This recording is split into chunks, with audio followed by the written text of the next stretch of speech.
and knocked the grouse into a bush.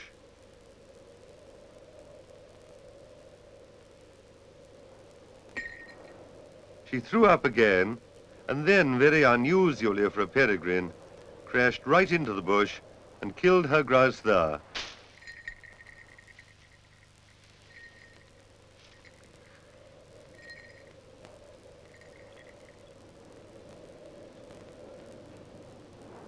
Now it's Paddy's turn. He's soon on point, and it shams to fly the Seca. She waits on nicely, but Paddy is uncertain of the scent. His wagging tail shows that.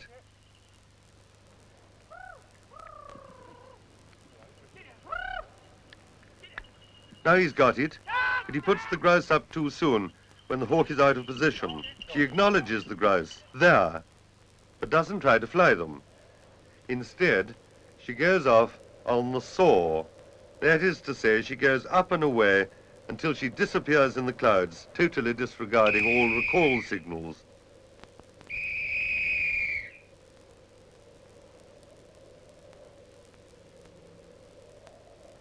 The fear of a lost hawk is every falconer's nightmare. Each waiting minute is an agony, and then suddenly she sweeps back across the sky, back in a long, low plane to the lure of a very relieved falconer.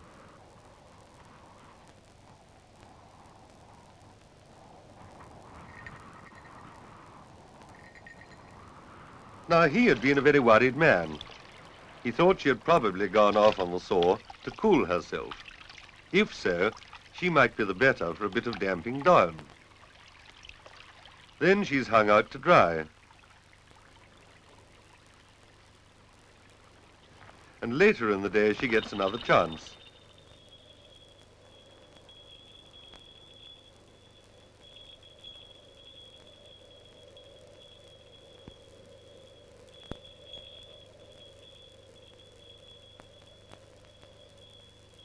Suki is sent into flush.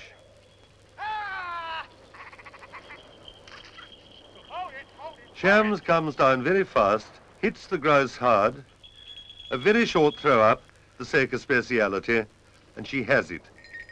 Look at the grouse getting up all round her. She's killed in the middle of another covey.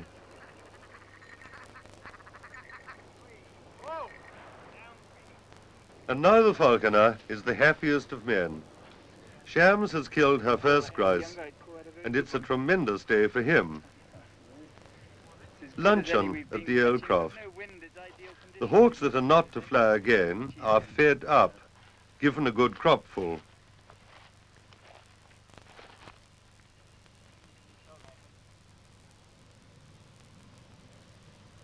Then they're hooded to spend the afternoon on a box cadge. Bitch has a terrific gorge on her.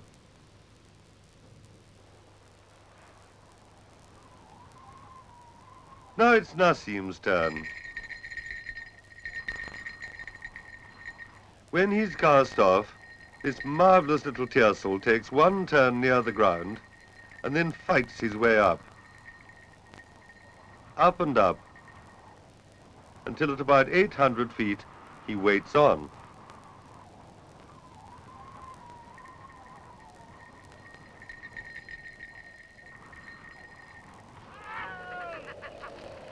When the grouse is flushed, he comes belting down in a most tremendous stoop. Until far from us, he catches it a terrific clout, knocks it into the heather, throws up and lands on it. That really was an epic flight. He killed his grouse stone dead in the strike. Look at the great clump of feathers he knocked out. You can see why he needs height, to give him extra speed and power. He's a good deal smaller than the grouse. One day, little Nassim was attacked by a wild falcon, which made repeated attempts to grab hold of him. The lure, the recall signal, is madly swinging, and Nassim disengages the moment he can and comes back to safety.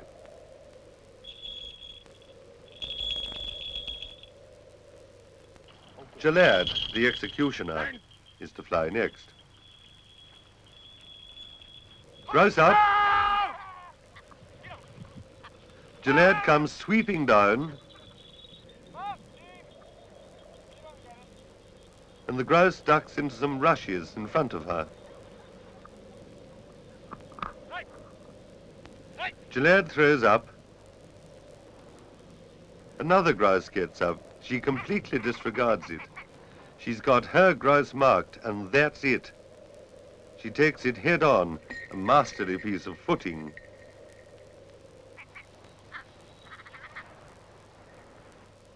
Everyone needs a rest now and then. The exercise is strenuous.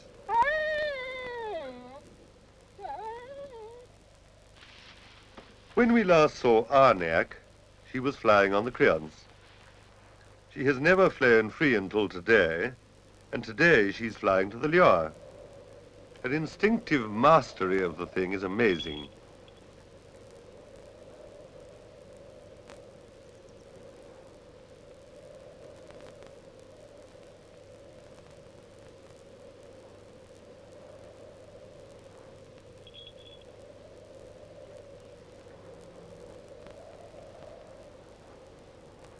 She's really enjoying herself.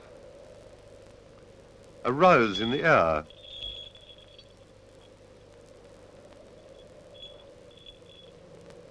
After a while, Roger puts out the lure, and she comes straight down to it.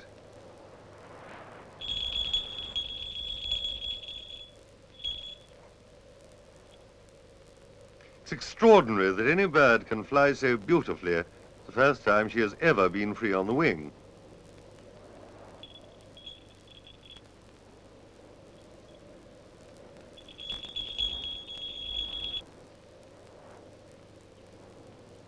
Looking about her. And back she comes to a throne lure. What a magnificent bird she is, the gerfalcon, the hawk of kings. But she's still a novice, and it takes a little patience to get her hooded.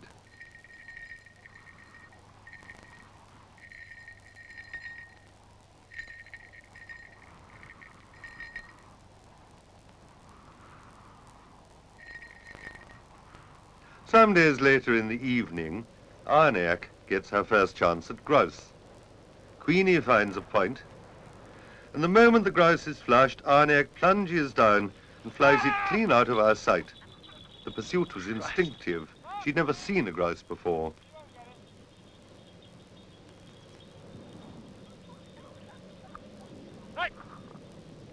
Again, we had a very worrying few minutes.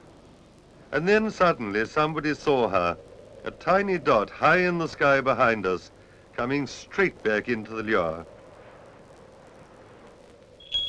A jay can fly down a grouse in level flight, where a peregrine cannot. The bigger the bird, the greater the speed is the general rule. There was a day when Gillard, the haggard peregrine, disgraced herself. She bound to her grouse very neatly, right by the falconer, went over the brae, and was next seen carrying the grouse, turning into the strong wind to give herself lift.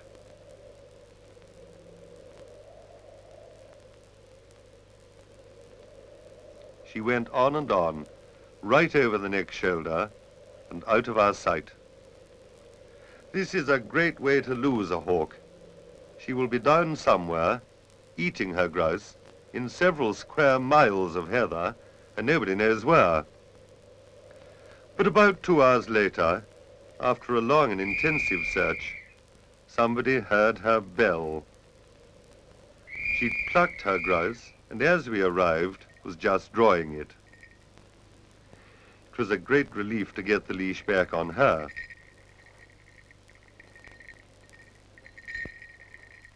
As the season progresses, the grouse get strong and crafty. They learn to fool the hawk in various ways. This next maneuver is one that none of the falconers had ever seen. The grouse jinks sharply up, and the hawk passes harmlessly underneath it.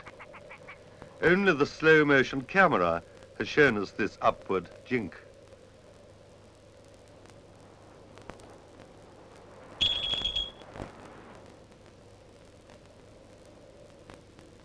This grouse uses its short wings to do a tight turn to the left. The long-winged falcon has to fly in a wide circle around.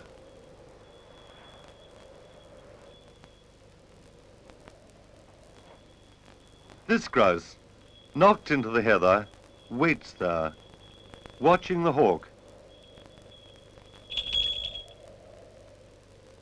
and gets up again the instant before the hawk touches it. From a standing start, the grouse is almost certain to get away.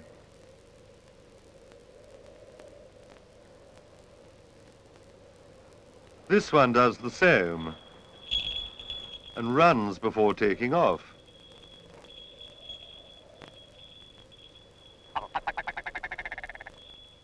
They often go through barbed wire fences, hoping to bring the hawk to sudden death.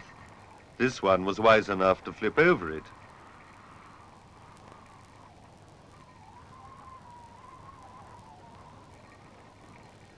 They seem to try to crash the hawks into rocks.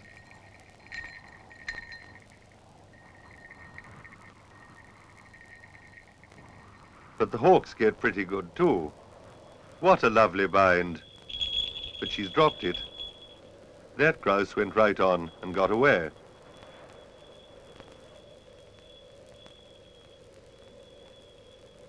And here's a bind that she doesn't drop.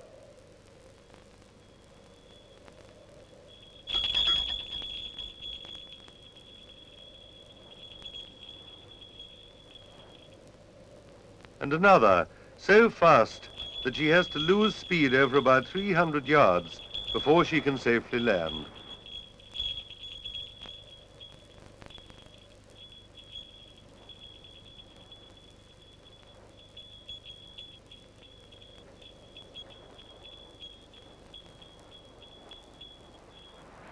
The end of the day, time to reckon up the bag. 2.5 brace is a very decent score. 5 brace is exceptional. It can quite easily be a blank.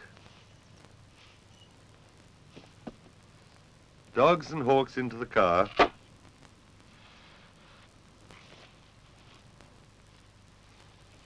And we leave the hill to feed the hawks and finish the day's work at the mews. And now a plea for the falcons. The sad truth is that their numbers are diminishing almost everywhere in the world. Pesticides, shooting and trapping, all take their toll. Falcons do the gamekeeper no harm. The wild peregrine will take grouse, but only a few. And the falcon hanging on the wind high up over the moor is the very best gamekeeper. No hoodie crow will do any bird's nesting there. But apart from all this, we have no right to deprive future generations of the chance of seeing one of nature's great marvels, the headlong downward stoop of the long-winged falcon.